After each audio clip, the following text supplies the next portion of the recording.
Hello everyone and welcome back to The Man's Kitchen. Of course it's me, your host, James the Food Man, and today we're going to cook up a nice simple pasta dish right after this.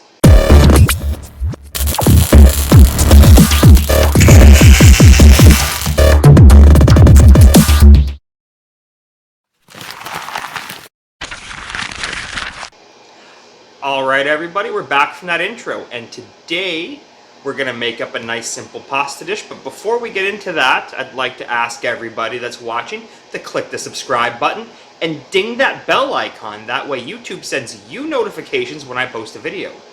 Also, if you'd like to follow us on Instagram, Twitter, and Facebook, that way you can get updates when we post videos and pictures from behind the scenes content. And one final thing I'm going to mention, and I don't mention this every video and don't feel obligated, but if you feel like my videos are adding some value to you, I would really appreciate it if you would go down into the description, see the link for my Patreon, and consider following us here at The Man's Kitchen as a Patreon, where your contributions will go directly to helping us improve The Man's Kitchen. Now with that out of the way, let's talk about today's dinner.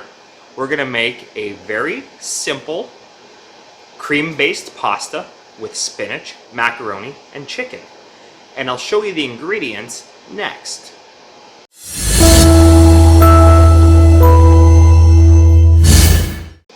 Alright, the first, foremost, and most important ingredient is going to be the chicken. Then we've got spinach. I have some frozen spinach nuggets, 3 of them here, and I left them in the fridge overnight, so they're pretty thawed. And we're just going to strain out this water. I'll cut a hole in the bottom of the bag and squeeze it out, and that'll give us our dry chicken, or dry spinach. We're going to be using 10% cream to make our sauce. We're going to add some richness to it with a bit of 35% cream. We're going to thicken it up with some cheese. We're going to use 2 ounces of feta cheese and 2 ounces of cream cheese. I have 3 cloves of garlic. And yes, I'm only making a single serving. So this is going to be a lot of garlic, but it's going to taste awesome. We've got some kosher salt and some macaroni noodles. And I'll take you over to the stove next to show you what we're going to do.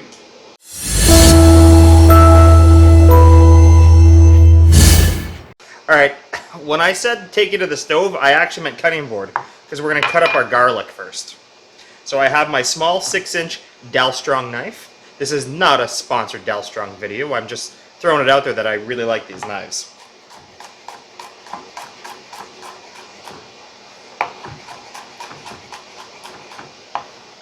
So we're going to chop up our garlic nice and small, nice and fine little pieces. Put it back together. And just run your knife through it a few times. That's all you have to do.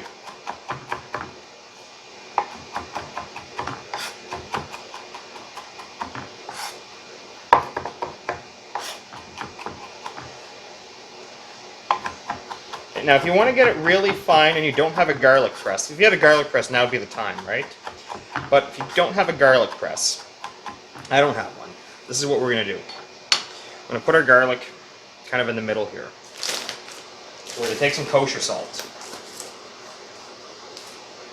We're going to salt up the garlic, okay? And we're just going to run the knife across it. And what's going to happen actually is the garlic is going to get cut by the salt. Okay, we'll give it a couple passes.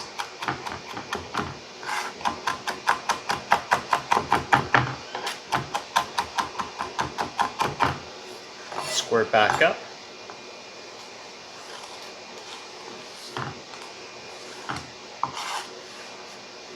Okay. A couple more passes with the knife. And a couple more passes across it. And that's going to help the garlic. This is going to help the garlic break down a lot more in the pan too. Okay?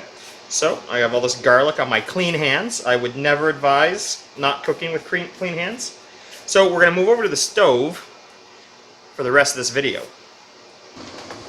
Alright, here we are at the stove. We've got the frying pan preheated. We're going to turn it down from our hot down to a medium. The reason I like to start with an extra hot frying pan is because once you put everything into it, it's going to shock it and it's going to pull that temperature down. And then you have your recovery time while your fry pan regains that heat. So I like to start with an extra hot pan, but not so hot that you make your oil smoke. Okay, now I just put some olive oil in there. This is one of the few times I guess where I like to use olive oil maybe. I have some chicken in here. I got a lot more chicken than I need. This isn't all for this. So we're just going to put in here roughly 4 pieces. 4 strips of chicken, 4 Amancier sized pieces. We're going to sprinkle some salt. Gonna sprinkle a little pepper. And I'm just gonna keep it simple on the chicken. That's gonna be it. So what we're gonna do, we're just gonna loosen them up so we don't get any stickage. Move the oil around. Okay, now that I know nothing's stuck, we're gonna cook these for about 3 minutes, give or take, on each side. You want these to be cooked all the way. Okay, it has been about 7.5, 8 minutes. I was actually already going to take the chicken out of the pan, and I had a camera malfunction, and the whole thing went on the floor. So I took the chicken out, and I sat it on a dish somewhere where it's going to stay warm. We're going to start with our spinach. And I thought, yeah, if I just clipped it and I squeezed it out over the sink, I thought all the water would come. Well, I'm a big old dummy, so that's not really what happened. So we're just going to squeeze it out in our hand. And we'll do it in the baggie, so that way we don't make a mess anywhere. Okay. But remember, the oil is hot, and the spinach is moist, so this does leave us with the potential for splatter. So I'm going to tip the pan away from myself. I'm going to drop it in. Okay? Let me get rid of that bag. I'm just going to throw it at the sink. Make it disappear. I'm going to grab myself a spatula. I'm going to move my spinach around. And I'm going to toss in my garlic. Okay? And I just want to really sweat the garlic off. I also want to get the excess moisture out of the spinach. So I kind of want to do both things at the same time. We turn the heat down. The heat's off. We'll turn back on. We'll go. That's right, we shut it off when we had our camera malfunction. So we're just going to fry things up here. We're going to grab a little bit of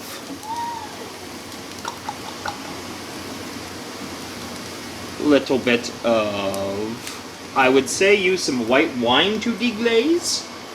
And I don't have any open white wine, so we're going to hit a little bit of vinegar in here. A little rice wine vinegar. Not too much.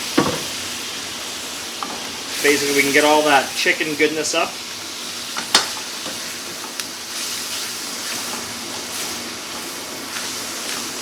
Okay. Now we're going to add our cream. Really just need to cover the bottom of the pot, and that's kind of what we had enough left in there to do. And we're going to add a little bit of 35 for a little extra richness. There, that's about 2 tablespoons worth. We're going to crank the heat on this. Not too high, you never want to scorch a dairy product. We're going to bring this up to a light simmering boil before we add the rest of our ingredients. And this shouldn't take much more than about 90 seconds.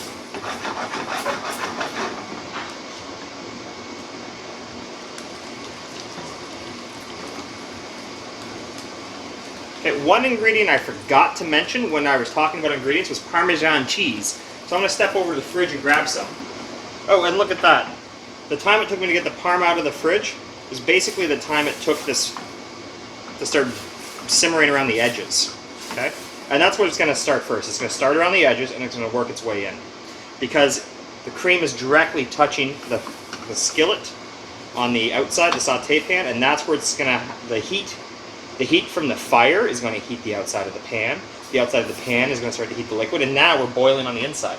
So now, because we're trying to time everything out just right, we have this macaroni that claims it takes 3 minutes to cook. So we're going to salt our water.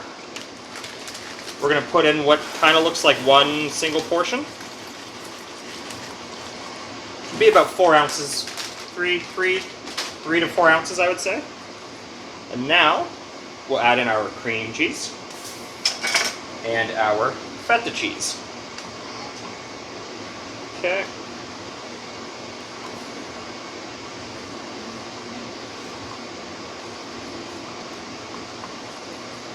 And we're going to melt these with our heat-resistant spatula.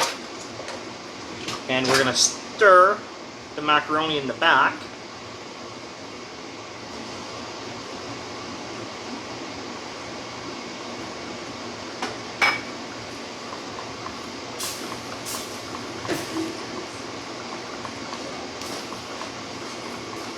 I don't really want to be adding a lot of salt into this Florentine style Alfredo, because the feta cheese does have quite a bit of saltiness to it.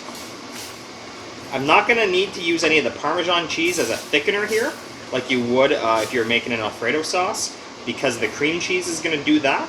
The feta cheese is also going to add a little bit of thickening to it. So really, the Parmesan cheese is mostly to just sprinkle on at the end, so I didn't really have to go get it right now, but it came to mind and I wanted to be prepared. Alright, this is well incorporated. I just turned the heat off. It is very, very well incorporated. Everything's mixed up. We'll grab a spoon. Make sure we're on track.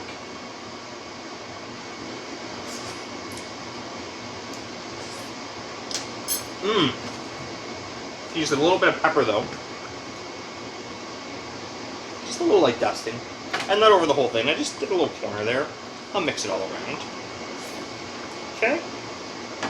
The pasta has only 90 seconds or so to go by the time, according to the box. So, I will see you when the pasta is ready. Alright everybody, the macaroni has come to a spot where it is al dente. So I'm going to use my strainer. I'm going to pour it out.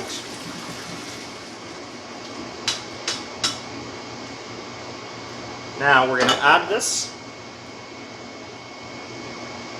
into the sauce. Now some of you might be saying, but James, don't you want a little bit of that pasta water in there, that little starchy richness to it? Well, that's why you don't, you get enough water stuck to the noodles if you're quick about it. Second off, nothing's richer than 35% cream. So we'll just give this a nice little toss. And we'll take it over to the table, plate it up, and we'll taste it. Alright, so we're just going to pour this right over our plate. Now, when I said I was making this for one, I meant it. But if you're coming into my restaurant, I would give you the whole thing. If I'm eating this at home, I'd probably take half of it to start and then maybe go back for some more. So there it is, all plated up. We're going to put a little bit of some Parmesan cheese on it. Okay. And we're going to take some olive oil. Put your thumb over it and just give it a little bit there. And we'll taste it up. Coming on next.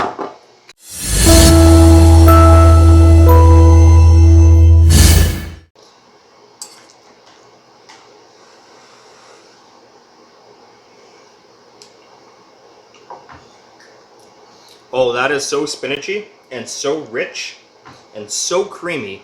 Everything about it is decadent.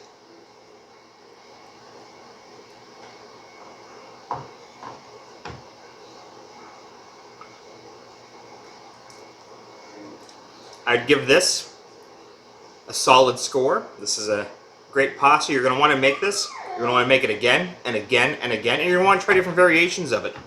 You can put some mushrooms in here. You can put some onions in here. You could not use the chicken. You could use some shrimp. There's all kinds of things you could do. So remember, I have some good chicken. I just put a giant piece in my mouth though, like an idiot. There, you can even use some goat's cheese in this. But anyways, try it out.